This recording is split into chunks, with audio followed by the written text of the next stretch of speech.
எங்கும் ஜெயம் எதிலும் ஜெயம் இனிமேல் நமக்கு இல்லை பயம். நான் உங்களுடைய மாலா சுப்பிரமணியம் பேசுகிறேன்ப்பா.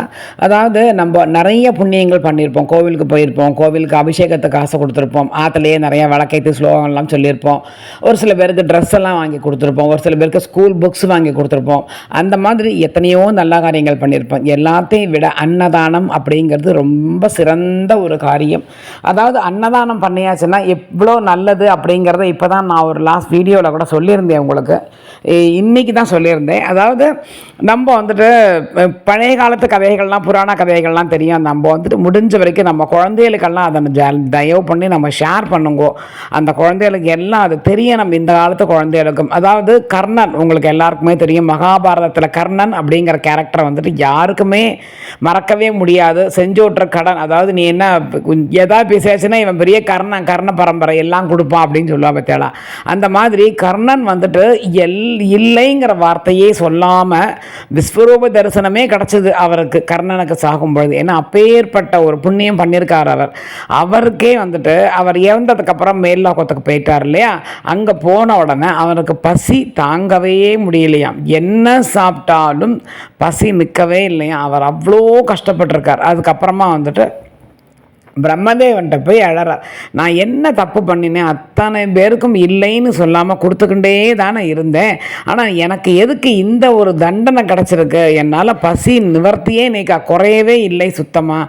நான் எத்தனை சாப்பிட்டாலும் இன்னைக்கு பசிச்சுக்கிட்டே இருக்கேன், நான் என்ன பண்ணுறது அப்படின்னு சொல்லி அவர் கேட்குறார். அப்போ வந்துட்டு உன்னுடைய வலது கை ஆள்காட்டி விரலை உன்னோட வாயில் வச்சுக்கோ அப்படிங்கிறார். அந்த வாயில் வச்சுட்ட உடனேயே பசி அவருக்கு நின்று போய்டுறது.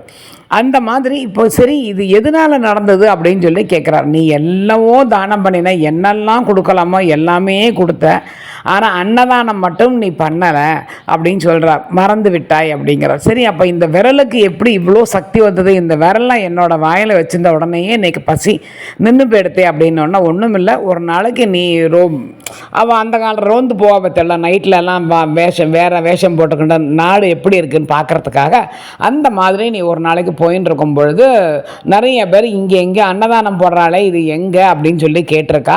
இந்த பக்கம்தான் போடுறா அப்படின்னு சொல்லி நீங்கள் அவள்கிட்ட காமிச்சிருக்கேன். அவள் எல்லாரும் பசி ஆறி இருக்கா, அதனால அந்த விரலுக்கு அந்த சக்தி வந்திருக்கு. அதனால அந்த விரலை உன்னோட வாயில் வச்சுட்ட உடனேயே நோக்கு பசி போயிடுது அப்படின்னு சொல்கிறார். அப்போ தான் கர்ணனே உணர்றாராம், நம்ம எத்தனையோ தானம் பண்ணுறோம், இல்லைங்கிற வார்த்தையே அவனுடைய ஜென்மம் முழுக்க அவன் சொல்லலை. ஆனால் அப்போ கூட அன்னதானம் போடலைங்கிறதுக்காக அவனுக்கு அந்த கஷ்டம் வந்திருக்கு பற்றியலா. ஸோ அன்னதானத்துக்கு அவ்வளவு ஒரு சக்தி இருக்குது. அதனால் நம்மளால் முடிஞ்ச வரைக்கும் இருக்கிறத கொடுங்கோ, வேண்டான்னு நான் சொல்லலை. பட் இருந்தாலுமே அன்னதானம் பிரத்யேகமாக யாருக்காவது கொடுக்க முடிஞ்சால் தயவு பண்ணி போடுங்க. அதாவது நல்ல நாள் வருது இல்லையா, பர்த்டே வருது, இல்லை வெட்டிங் டே வருது, ஓரளவுக்கு நன்னா நம்ம வச்சுருக்கான் தெய்வம், அந்த மாதிரி இருக்கப்பட்டவாளுக்காக சொல்கிறேன்.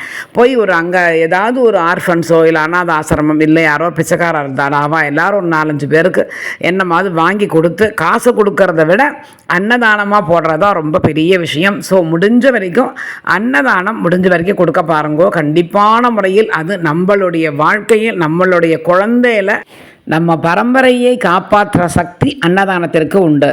ஏன்னா நம்ம குழந்தைகளுக்கு ஒரு பிரச்சனைன்னா அது கண்டிப்பான முறையில் நம்ம பண்ணின புண்ணியம், அந்த அன்னதானமே நம்ம குழந்தைகளை காப்பாற்றி நிற்கும். ஸோ முடிஞ்ச வரைக்கும் அன்னதானம் பண்ணுங்க.